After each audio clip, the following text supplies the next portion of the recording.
cocinando en el laboratorio. Yo vine del lodo, ahora quieren fotos. Y vamos por todo, cocinando en el lab. Yo, what's up, guys? Welcome to another episode of the GMRT Experience. This is a very interesting episode because we didn't even plan it. It was just like Roger was in town and we just said, hey, let's just shoot a podcast. So we'll see what pops up here today. So welcome, Roger. What's up, bro? Thank you so much for having me. No, thank you for coming, man. So tell us a little bit about who you are, like what you do and all that fun stuff. So born and raised in Miami, Florida. Spent about 18 years of my life there. And then when I made the decision for university, I headed to a private Catholic university known as Iona, which is about 30 minutes north of New York City. Spent 4 years there, graduated in business, and just like everyone else, kind of graduated with the mindset of what's next. And at that time, simultaneously going into my senior year, I had a Gatorade marketing internship, and that's what put a camera in my hand. And in a short period of time, I had an offer to work as a full content creator / marketing director for this local gym near my university. And I did that for about 2 to 3 years. And that's how I got my feet wet in regards to the world of content creation and videography and photography, where I said yes to everything. And so for the creator listening, the biggest thing I always tell people is that I never knew what I wanted to do, but I was constantly curious. And through my curiosity, I kept trying things in the field of marketing and content that always led to me trying new things, traveling places, meeting new people. That led to what I see as my evolution as a creator, where I spent the first 3 years highly focused on fitness. Then I transitioned to working with athletes. After athletes, which is where I spend most of my time now, is like CEOs of companies. And I branded myself as the content CEO, not out of ego, just out of opportunity. And through just the network, I started continuously working with various CEOs in different backgrounds and helping them grow their personal brand, which led to me 3 years ago moving from New York to Los Angeles and working full-time for Dan Fleischman. So since 2020, July, I've been with him, and it's kind of been a dream ever since. Wow, that's so good. There was part of that story that I didn't even know about. That's very interesting. So as you're going on this journey that, you start doing content full time and, it goes from this is a hobby to now this is becoming my real job. What was the biggest mindset shifts that you think you had in that process? For me, there was no real alternative. So when I graduated from university, it became my full-time thing. And I was very lucky where I was surrounded by an amazing group of people, specifically one individual named Frankie D'Agostino. He was the first person to ever give me a paid job. He paid me $100 for 3 Instagram videos. They each were 15 seconds. Wow. And What year was that? 2016. Wow. So if you guys hear the yawning in the background, it's his dog. The dog is scratching. This was not planned, so there you go. And so I spent a good amount of time with him, and something that helped me with my mindset was being surrounded people like him. And what I mean by that is that he constantly pushed me. He constantly made me uncomfortable in the right way in regards of putting me out there, giving me opportunities, and doing the one thing that I always think about that my university president would tell me was the people that run the world are those who show up. Wow. And so the hardest thing you could do is show up. And then after showing up, it's the same thing across anything is, put in the work, show up, remind yourself why you're doing what you're doing. And over time, like anything else, the things that make you feel uncomfortable, they will become second nature. And like anything else, when you focus in on it and educate yourself, you'll level up. And it doesn't matter, obviously time is a big factor, but ultimately it's how much you push yourself to do that and make yourself feel uncomfortable. Wow. And so the bottom line of the question, the answer to the question is, for me, it was putting myself in the rooms with the people that made me feel uncomfortable, but at the same time believed in me. Like, he would literally tell me, I still remember this when I was just starting out and I questioned everything I did. He would always be like, you're the best. You're the best at what you do. You're the best. He would introduce me to other people saying he's the best at what he does without even have tried of doing whatever they need. And that was like the thing over and over and over, that for me with him, he put that in my head. And so when push came to shove, he had so much excitement and kind of positive outlook on my result that I had to show up for him. Wow. Dude, that's such a good story. I relate to it a lot, because once I got into like these circles, like, you know, I had a few people that in that journey that they were like, I believe in you. You're the best. And that helps you out just to keep going, because you know how hard it is. It's very competitive. You gotta stay sharp.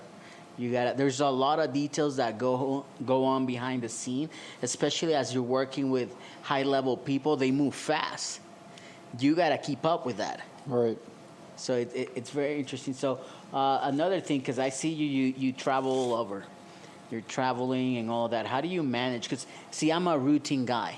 I like to do the same thing every single day. Yeah. How do you deal with that? Like, I'm always curious, because I'm always looking. I'm like, I wonder where you are. You know, who knows where you are? Right.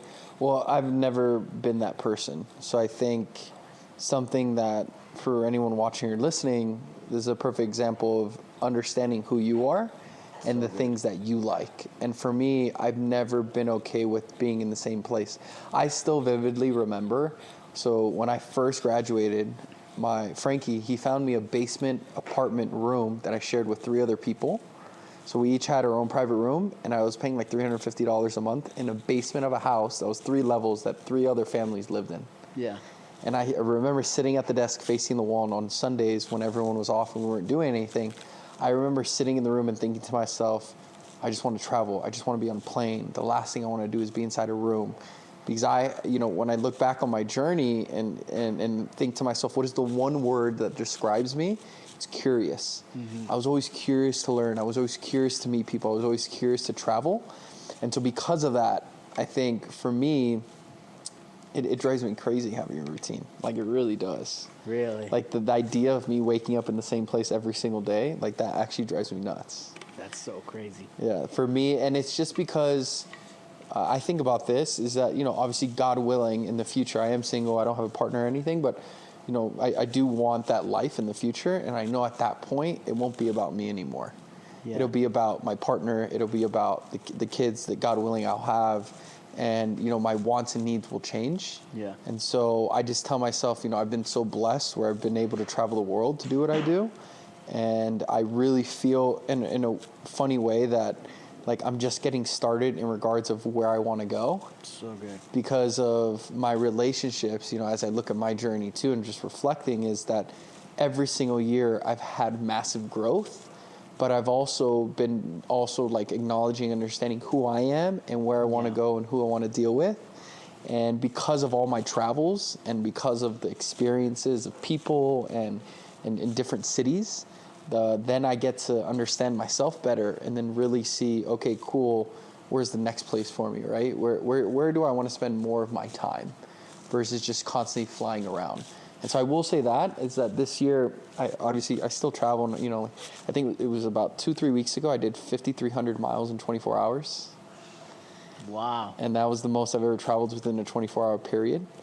And I after I did that, I thought to myself, like, man, that was crazy. Yeah. But it was fun. Yeah. There's no real longevity in that. You know what I mean? Yeah. Of like being able to do that year after year after year. Like, don't get me wrong, I still travel a lot. Like, I think the most common thing, I'm averaging about like 5 cities every week, give or take, depending how crazy the week is. Yeah. And that's going from like LA, Vegas, neighboring Utah, obviously, and Miami, New York. But for me, it's being able to be okay with being uncomfortable and reminding myself with this lifestyle that I used to dream about. Like, I promise you, I used to dream about doing what I'm doing now. And so it's like I can't allow myself to reverse my thought process of what I wanted in my life to then be ungrateful about it and push myself away from it. Yeah. Because I've been so thankful and blessed to be able to do this, you know, where I can get a call from someone in the city and then they'll fly me out there to shoot them and then come right back. So good. So one of the things here at the GMRT Experience that we're all about, it's about giving back, helping, you know, especially the younger generation. So there might be a new content creator out here hearing this or watching this if they're on YouTube, and they're seeing like, yo, you're traveling, you're doing all this stuff. Give us a little behind the scenes. How does that work? How do you make sure, this week I'm going to all these 3 cities? Do you have things planned out? How's that behind the scenes? So in regards to my schedule? Yes. Yeah, so I'm very blessed where I get to work for someone who's very, very regimented in regards of his calendar. So Dan's calendar is planned out 6 to 9 months in advance. Like I know every city, every week, and I pretty much every other day I know where he is, give or take. Yeah, like everything else, there's always a little bit of changes, but it's pretty because he's speaking at events that people, it's anywhere from 50 to 100 to 2,000. You know, this weekend we have a 7,500 person event. That doesn't change, right? They're renting out venues, they're renting out hotels, so it's very rare that his schedule changed. And the one thing I've learned from him, he has a crazy commitment to excellence to himself to show up. When he says he's going to speak somewhere, it's close to zero in the past 4 years of like how many times he hasn't been able to show up somewhere. Like he always shows up. And so that just means he sticks to his schedule. So by sticking to his schedule, I know where I have to be. And again, I'm so lucky where as long as I show up for him and do what I got to do, like anything else, the days in between, days like today, I can go where I want to go and then, experience wherever I want to experience and work with whoever I want to work with. Because you're meeting him here. Yeah, he just landed like 30 minutes ago. See? Yeah. So most of the time we fly in and fly out together, but today he was running around, he was at the ranch, and so he lives in Temecula, I'm in LA, and so there's an airport nearby, and I was like, hey, I'll just meet you in Salt Lake. Yeah. So as you're traveling all over the U.S., going to these events, what's been the biggest takeaway, like, as you're seeing how these people, like high-level people move, like how they manage their time? What's been the biggest thing for you?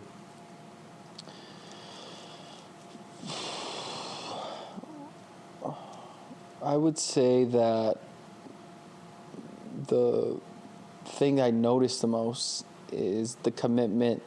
All these individuals have one of the most common things is they have a commitment to serve others. And so, obviously financially people are paying to be in the room, but they wouldn't be in the room unless that individual who created the event decided to step up and say to themselves, hey, I want to serve people, I want to help people, I want to change their lives. And so I would say that's the common thread, is the commitment to serve, is the commitment to change people's lives, let it be financially, spiritually, mentally. I would say that's definitely the standard. And then like everyone else, everyone has their own kind of niche or kind of things that make them unique. And it just in regards of just like Dan, I think for me, the biggest thing I always think about, because that's the question I get asked the most aside from the people, is like, what's the biggest thing you've learned from him? I would say his willingness and commitment to serve day in and day out to people that need it and or are just requesting him. And he does it day after day after day, even on Sundays. Like the guy does not stop. And then the thing that I've learned, similar to business, is that it's just the compounding effect. And he talks about investing a lot. It's the same thing with people, is that if I serve you and I show up for you today, it may not come back to me tomorrow, and it might be a month, but maybe in 2 years, I have throwing some type of event, and the event is in need of someone who's in regards of shoes, and vice versa. You're a part of something and someone needs it in regards of content. I'm top of mind awareness out of something I did for you, maybe never in return, but the idea is that I showed up for you. And that's how it always seems for me that his blessings are happening every day. It's because he's doing it day in and day out, and it may come back a day or 2 days, month, 3 months, a year, 3 years, but it always comes back. And being kind is free. And he's reminded me that too. is that being able to do that to other people and help them and serve them, there's no dollar amount. And ultimately, people don't forget. Wow. You know, and reminding yourself, and for me, that's what I think about, is that even though it may not come back or whatever the case may be, I know for me as myself that it feels good to serve. It feels good to help someone. And so if I could do that every single day, it's just, I'm building my own karma points for myself, selfishly. Yeah. That I'm doing something for me that makes me feel good. And just the byproduct of that is that it's actually serving that individual as well. Yeah. They may or may not reciprocate it, but for me, I know what I'm doing for me. So good. No, and that's good, man, because one of the biggest things that I noticed from you right away when I met you last year was that you give. You show up. Dude, everybody knows you when it comes to content. I remember even one of my biggest clients, he told me like a month after I met you, he's like, dude, you need to connect with Roger.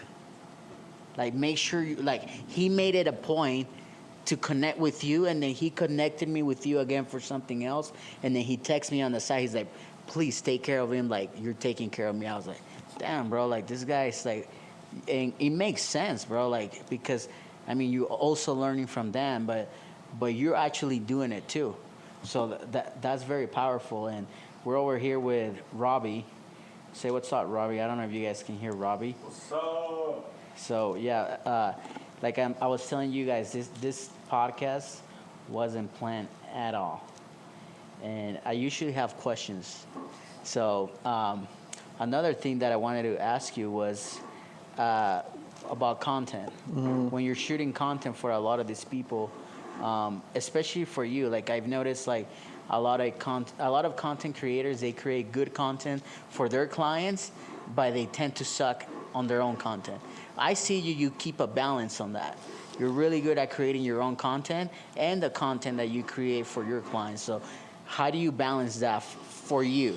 Yeah, I would say for me right now, you know, it's like anything else. It's that the mindset of, as a creator, we're not getting paid to do the content, and so we're like, hey, you know, we'd rather be focused on the things that's paying the bills.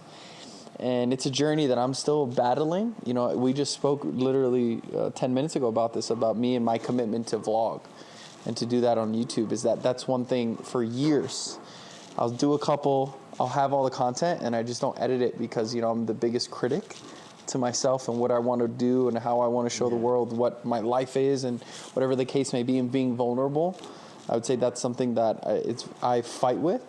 But the bottom line is that I think it's so important that as a creator is that you show your personality to the world. Because the last time I checked, we only do this thing called life once. Mm-hmm. And so the idea of your journey, I think it becomes something really cool to look at, especially if you're hyper-focused on self-improvement and, you know, gaining more out of life, to look back on what you've done, where you are. And honestly, I just smile. Like, there was I was making a reel a couple days ago, and I was going back years ago, and I was looking at videos, and it's one of those things where when you look back on it, it's great to reflect. It's really good. You know, that's one of the things that took me a while to lean into as a creator, is just gratitude to the highest level. That's something I practice right now tremendously, like very, very hard. And when I say I practice, it's just like I have those moments where if it's either I'm by myself or I'm flying or I'm listening to certain music, and I literally just smile and I start laughing or thinking about, you know, where I am and what I'm doing, and giving gratitude towards that. You know, I'm religious, and so I just pray, and I pray with grace, and I pray, you know, what I have going on in my life, and or when I see certain people going through certain things, I pray for them. And, you know, it really levels you out towards, you know, what you have and where you want to go, and let it be materials or experiences on, you know, dreaming. You know, today you just shouted out Rob, and he's an artist, and he let me kind of do my own canvas. And when I was doing that, it's something I've been wanting to do for months, by the way. Yeah. Like, literally, I have it stationed. Go to Michael's BioTools, and I just never did. And then I walked into his studio, and he let me do my thing. And so I thought to myself, what is one thing I wanted to do for myself? And one of the things I put dead center was keep dreaming. And it's so cliche, but it's just so true. that idea of goal setting, and, you know, how people do their, you know, their thought process of where they want to go, how much money they want to make. That's dreaming, right? Like, we don't have it yet. And I think for me, that's always been the thing of just dreaming to the highest degree. And I could tell you confidently and truthfully, you are looking and listening to someone who's dreamed so big, and the things have happened in my life. So like good. Over and over and over again. You know, like the first thing that's coming to mind was like 3 or 4 months ago. It was my dream to go to Greece. Like, I literally wrote it down. I don't know how I'm going to get there. I don't know who I'm going to go with, but I'm going to get to Greece. And long and behold, through situations and opportunities, one of my clients flew me out to Greece with him. Wow. Yeah, and it was the most insane week of my life. But I had no idea 2 or 3 months prior, like, how I was going to get there, what I was going to do. And even 3 days before I went and I had the chance to go, I literally texted 2 of my best friends. And I was like, hey, we need to go there next summer. We need to figure it out. And they're like, we're down, we're going to do it. And then 72 hours later, I was there. Wow. And so it's like, it's one of those things where a lot of times it scares people, and a lot of times people question themselves. They're like, hey, yeah, no. But it's like, if you're not going to do it, who's going to do it for you? Mm-hmm. You know, because no one's going to, like, no one in my family has ever, to my knowledge, has been to Greece. So it's like, how would anyone within my family, the people that I love and I admire and I respect, why would they want that for me if they haven't experienced it themselves? Mm-hmm. And so the whole idea becomes, like, again, what we said at the beginning of the podcast is like leaning into who you are. I'd love to travel. Like, I fuel my soul by traveling. That's where I get my high. You know, that's where I see myself at the highest level of smiling, laughing, dancing, doing all the things that I love. I do it when I travel. And, you know, the plane ride for me, this is like literally how I think of it. It's my vessel to see the world and to meet new people and to create new relationships. And one of my superpowers that I believe is just networking. Like, I can say confidently in any major city, let it be Miami, New York, Las Vegas, New York, yeah, any of the major ones. If there's something you want to do, reservation, or want to see, I can make it happen. It has happened. I'm witness of that. We have a story for that. We'll drop that later on. Explicit version. and the whole idea has just been like, you know, for me, it's understanding people and pouring into people and serving them. And one of the greatest highlights of life are experiences. And so I feel so fortunate and blessed. And I always remind myself of that, of like, always leaning into that, of knowing myself and knowing the things that I love most, and it's experiences and it's traveling. Dude, I really want to go back to that the topic of networking and meeting people, because that's what I'm working on right now. As a matter of fact, our first keynote speaker for my men's group, he's a massive connector. He's one of the connected guy I've known. And how did you figure that out? How did you figure? Because, dude, like, everywhere I go, you know somebody. Yeah. Or somebody knows you. Yeah. Dude, let me tell you this even crazier story. I was at the gym. And it might have been you or Dan, somebody posted a video, and I'm like, I'm at the gym. This is like 3 days ago. I'm looking at the video. I'm like, dude, that's the girl that works at the gym. So I'm like, yo, do you know Roger? He's like, yeah, I know Roger. I'm like, what? Out of nowhere. Yeah. So I just wanted to share that with you. Well, I think number one, this just goes back to leaning into who I am, and I'm a very social person. And so another thing, understanding I'm a social person, and another thing that I characterize myself as being curious, is through my curiosity, I've always wanted to try new things and meet new people.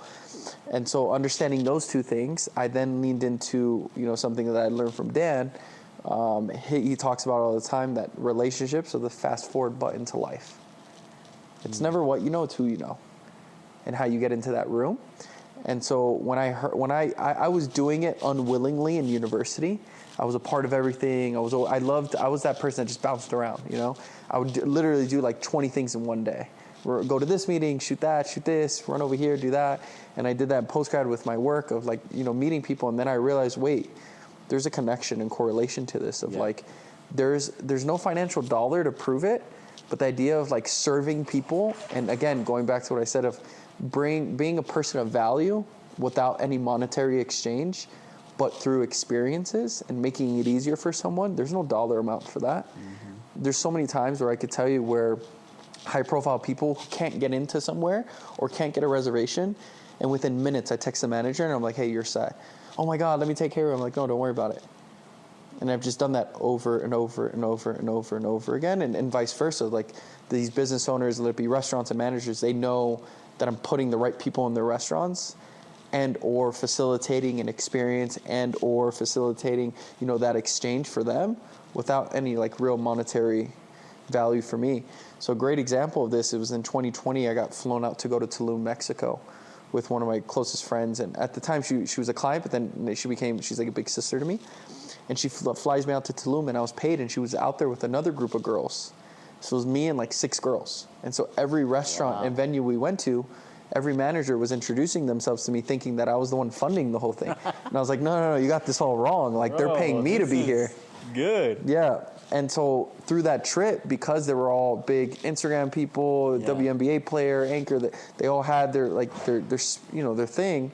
I got to see the best of Tulum, collected all the numbers of managers and people and restaurant hostesses from 2020 through 2022. I was going back every 3 to 4 months with people, and they were paying me to shoot them, and I was facilitating the whole experience, and that was in addition to me shooting content. So like I could literally say from drivers to restaurants to hostesses to experiences. You had the whole package. Yeah, to being able to facilitate an experience. You know, I was just out there in December, like that last time. A friend, Shannon, the same one, her friends were getting married. Yeah. And she paid me to shoot their wedding, but I ended up helping them every single day afterwards during events to, hey, let's go to this restaurant. Hey, let's go to this bar. Hey, this nightclub is going to stay open for us. Hey, post-wedding, 3 tables are reserved for us already at this nightclub. And there was I wasn't getting paid for that, but that's the experience and a memory that people won't forget. Right? And that's another thing that I've realized. Like, I want to be known, you know, when people talk about what they want to be known for, I do want to be known for being kind, because I really believe that's something that everyone should be. It's free. But I also really want to be known for being the best energy in the room, and always bringing that vibe or that good energy, make people smile, because that makes me smile. You know, like the little things for me are the biggest. And like, I love to dance, I love to sing, even though I sound horrible, and I'd love to connect and talk to people. Because I think everyone has their own story, and truthfully, everyone's just always going through something. Yeah. And I feel with the simple things of being kind, being that good energy, it could really change someone's day.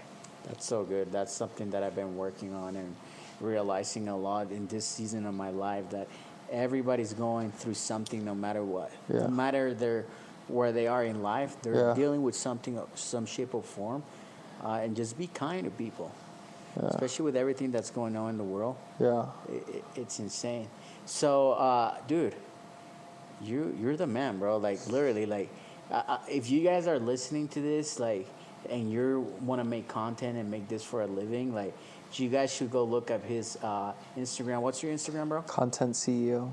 Content CEO, and like really like see what he's doing. Like, just not just consume the content. Because, like, yeah, it's cool, but understand why he's doing it, like the passion that goes behind it. Because even the videos that you guys make for clients, bro, it's like, it's next level stuff, and he shows the passion. So, any other words, any other cool stuff, any cool projects that you're working on that you want to kind of like tell people about before we wrap this up? I would say probably just, you know, I'm in town for arguably, it is the biggest event that Dan's ever thrown. 7,500 people. It's going to be incredible. Yeah. We have everyone from Gary Vee, Ed Milet, Andy Frisella, speaking David Goggins. We have private performances by Steve Aoki. We're literally flying him on a jet. He's performing, flying right back. Wow. So that's going to be pretty cool. And then for me individually, man, I think, you know, it's funny that we're doing this now, because I was talking to Rob about it earlier, of discovering and just thinking about my journey, right, of where I want to go. And, you know, I'm getting to that, you know, in January I'm 30. And so for me, it's just thinking about the evolution of where I am and where I want to go, and really setting myself up differently. I don't know what that is. I do believe for me it's content, but I don't think it's going to be me running around with a camera as much. That's something that I'm really shifting and thinking about more and more, and what that is. Yeah. And I think this goes into leaning and having any creator listening, is the idea of like, no one ever knows what's really going on. But I think it's just, if you have the right mindset, if you work really hard, if you surround yourself, all the basic things, surround yourself with the right people, be consuming the right stuff, the answers will come. And that's kind of always been my story as well, is that I never thought, I can't over exaggerate this, is that like the idea of me living in I live in the heart of Hollywood and Vine. I wake up and I literally, from my living room and my kitchen, I see the Hollywood sign. I would never, ever thought that would be my life today. And the idea is, it's never that I expected that outcome. It was just because I put myself in the right room with the right people and did the right things over and over again that it led to that point. So and so for me, with my evolution, wherever that comes, I'm praying hard about it, truthfully. I'm very religious, and I really believe in my faith. And so for me, I'm just leaning to him and leaning into that and kind of just waiting those answers, whatever that may be. I'm not saying I'm stepping away from content, but I just think it's changing for me. I've been doing this 8 years, Wow. 8 years. And so for me, it's like it seems to be like every 2 years I have a shift. And this one's going on 4 because of like, the crazy years in 2020, and then, figuring out what my role was working with Dan. And now I understand that and leaning into it, but it's, creatively, and that curiosity is kicking in of what is that next thing. And not to say I'm not going to work for Dan anymore, because I love him and I look up to him in every way. But the idea for me is what that is. I'm going through that right now. And so it's something that, it's just new and fresh. And I'm just leaning into the power of prayer. So I know I said I was going to wrap it up, but I have another question now, because it's very interesting. Right now I'm walking this path with God. And every episode that I've shot with a guest, believe it or not, the topic of God comes into place. Yeah. So how's your relationship with that? I want to talk with you about that, because it's like a lot of people don't like to show it on social media. Yeah. And they're not very open about it. Like, I've seen you post, sometimes you're at church. Like, I'm just curious, like, how's your relationship with that? So growing up, I grew up in a very religious household. My grandmother, that was like our thing to, guaranteed Sundays of us. She was a mother figure in my life. And so, being raised as a Catholic, I went to a private Catholic high school. One of my closest friends growing up was a Christian brother, a priest. Wow. He helped me decide the choice of university. And he said something that I think every young creative or someone who's in the middle of deciding what's next, he said this to me, and I apply it to my life. When I was deciding where I wanted to go, he said, just try it. If you don't like it, after 3 or 4 months, in reference of university, pack your bags from New York and come right back home. And so I applied that with life of being curious. And, I went to a private Catholic university. Wow. And at that point, in New York? In New York, yeah. Okay. And going back to something that, that was huge in my life was serving. Serving the less fortunate in various ways. And my dad was really big on that. It's one of the biggest values I've taken away from him. I've realized, when you think about, what are the things that you're similar to your parents. For me, one of the biggest things about my dad, he has a massive heart. And he has a heart for hope and for love. And my dad's literally the type of dude that would take off his shirt and shoes and give it to someone. And so I've taken that from him. And for me, I realized I had my own breaking point when I was starting out. It's really hard to lean into faith when things are going so bad. And then you start to question God's order and what he has for you in his life. But then it's like anything else, is that the more you lean into prayer, you realize he's not just testing you, but he's really aligning you. And if you stop and listen, he'll talk to you. And then I've seen, for me, it's like those moments of just like breaking down are the moments I've been ever so close to him. Because obviously it becomes very easy to lose your relationship or not be as frequently talking to him when things are going great, right? Mm-hmm. Because your life, subconsciously here on earth, things are just moving. But ultimately with him, you start to distance yourself. And for me, I rekindled that relationship about like 3 or 4 years ago, and I gave myself, up to God again with just leaning into being a Christian. And when I was in New York, every single Sunday I was serving my church as a content creator. So I realized like God's gift, he gave my gift. I realized for me, it's like I couldn't financially tithe to the church. But then I realized the gift he had given me, I could serve him by getting the word out for other people to see what he's doing. And then he put me in a place that I never thought it would be. I ended up in Harlem. I was serving a church in Harlem. And it was a place that I loved. I was another creator that, was one of my closest friends in New York, Pierre. And it became another reason for us to hang out and us to do it together. And we were doing it by serving God. And then I stepped away. And this is truth, man. Like, I lost myself a little bit between 2020 and very recently of showing up to church. And, again, listening and leaning into him. Dan has a private mastermind group. And in the private mastermind group, there's a pastor. I would go out on Saturdays, so sometimes I would go to it. On Sunday mornings, he would do a private, little sermon for breakfast for an hour, 35 minutes, 45 minutes. And the last two he had, I showed up on Sunday by myself. And I took notes and I listened. And I loved everything he was saying. And listen to this. This is real, man. This is so real. So good, so good. The pastor, I ended up finding out his founding church is less than a mile away from my house on Hollywood Boulevard. Wow. Legit, the same street I live on is where his church is. The next week I showed up, and every time I'm in town on Sunday, I don't miss. I'm there every time at noon. So good. And it was just going back to what I said at the beginning. It's like I was never listening. He was in front of me for 3 years. And now until I decided to listen and lean into him and his word, then I realized, like, okay, wow, it's like you can't make that up. You know what I mean? Like, it's a mile away from my house. And then the first Sunday I decided to show up, it was their 30-year anniversary. Wow. And so what does that mean? That means the church was over the top.